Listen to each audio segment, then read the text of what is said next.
નમસ્કાર દર્શક મિત્રો, હું છું રૂપલ લુણીચિયા. સંપૂર્ણ ન્યૂઝમાં આપનું સ્વાગત છે. લોકસભા ચૂંટણી પહેલા કેટલાય નેતાઓએ રાજીનામું આપી પક્ષપલટો કરી રહ્યા છે, ત્યારે વધુ એક થરાદના યુવા નેતા અને પ્રદેશ મંત્રીએ કોંગ્રેસના તમામ પદો પરથી રાજીનામું આપતા કોંગ્રેસને મોટો ફટકો પડ્યો છે. કોંગ્રેસ પાર્ટીના એક પછી એક યુવા આગેવાનો કોંગ્રેસ સાથે છેડો ફાડી રહ્યા છે, ત્યારે કોંગ્રેસના મંત્રીએ રાજીનામું આપતા ખળભળાટ મચી જવા પામ્યો હતો. થરાદ તાલુકા કોંગ્રેસના યુવા આગેવાન અને સતત 15 વર્ષથી કોંગ્રેસ પાર્ટીમાં તન મનથી મહેનત કરી અને ધનથી તાલુકાના યુવા વર્ગમાં આઇકોન બન્યા એવા નરેન્દ્રસિંહે કોંગ્રેસ સાથે છેડો ફાડી દેતા રાજકારણમાં ગરમાવો આવે છે.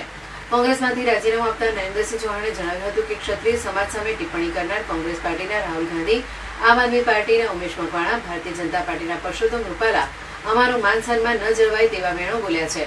2016થી કોંગ્રેસ પાર્ટી સાથે જોડાયેલો છું અને હાલ પ્રદેશ મંત્રીમાં છું. થરાદ તાલુકાના ફરજ બજાવેલી છે. હાલ પાર્ટીમાં 7 વર્ષે છું અને કામગીરી કરી છે, છતાં પણ કોઈ નોંધ લેવાથી ન હોવાથી અને સમાજનું અને અમારું અપમાન થતું હોવાથી પાર્ટીમાં રહેવું મને હિતાવહ લાગતું નથી, માટે હું મારા પદ પરથી રાજીનામું આપું છું.